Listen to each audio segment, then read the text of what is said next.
Anyways, we're back at it again with another banger today, fellas. Little bit of a break before the closeout card of 2025, man. Our glorious king, Marabdouashvili, will defend his bantamweight title. We're taking a deep Hey, yo, chill. look at one of the most controversial issues in the UFC today, fighter pay. That money. Yes, chat. We are breaking it down, okay? The money, the numbers, the bonuses, fighter treatment, and what the new Paramount deal means for all of it.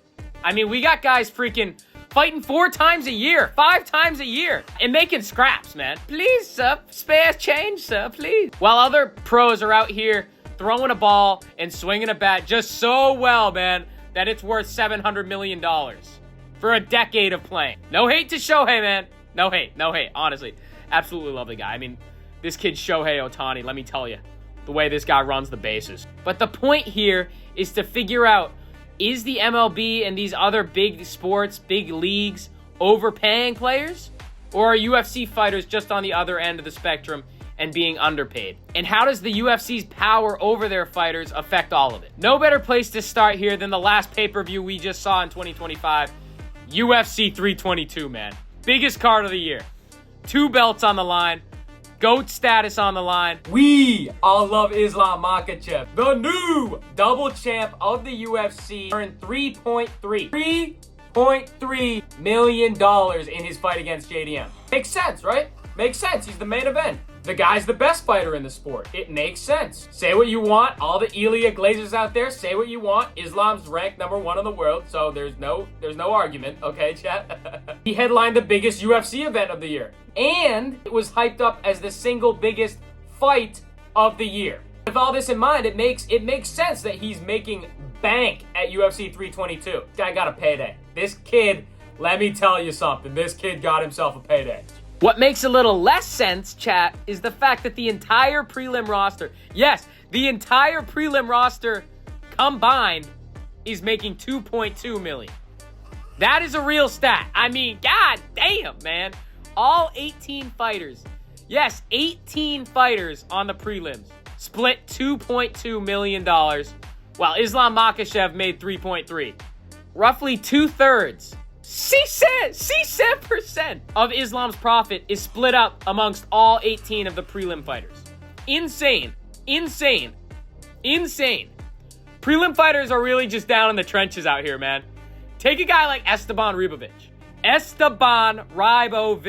This man is a prelim dog, man. But hey, that's why we love him. We love him. A guy that legit risks his existence every single time he's out there, man. A fighter that is widely known as being one of the most entertaining guys on the roster because he doesn't hold back no matter what and shows no regard for his own health or safety.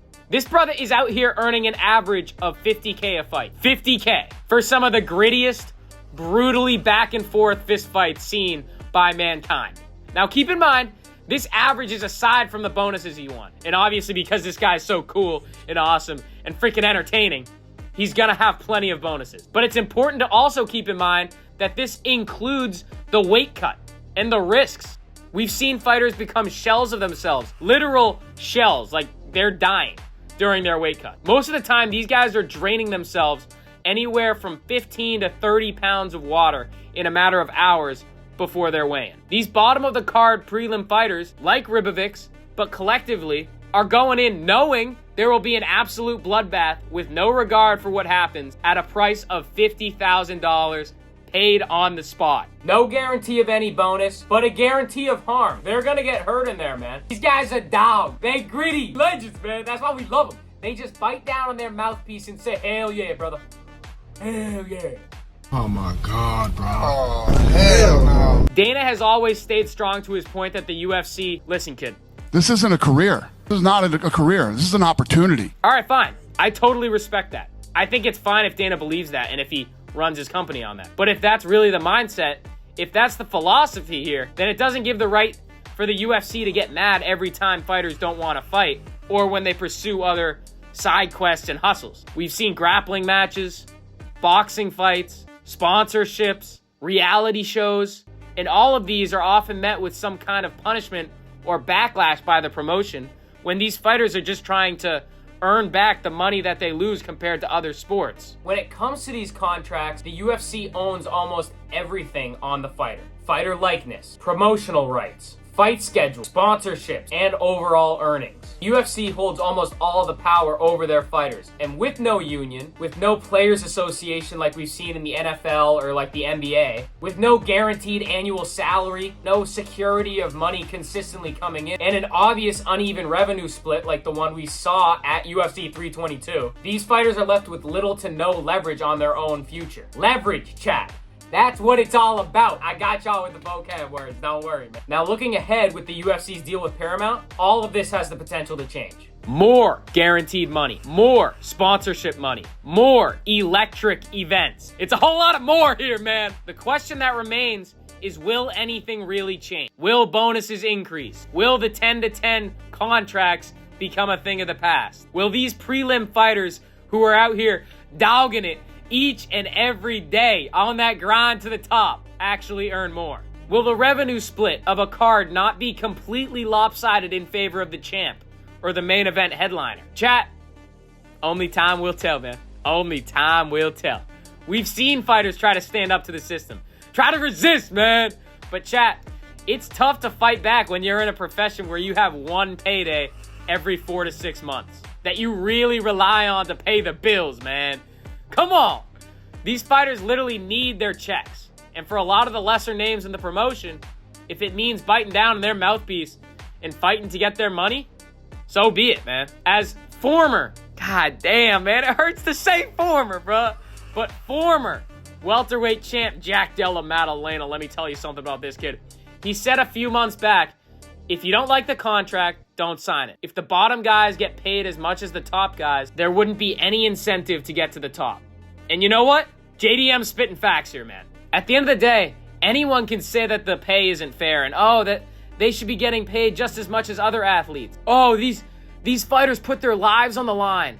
And you know what? They do. I agree. But the fighters are also the ones signing the contracts themselves. The fighters are the ones that give the UFC the power in the first place and the grip that they have on their roster that so many people dispute.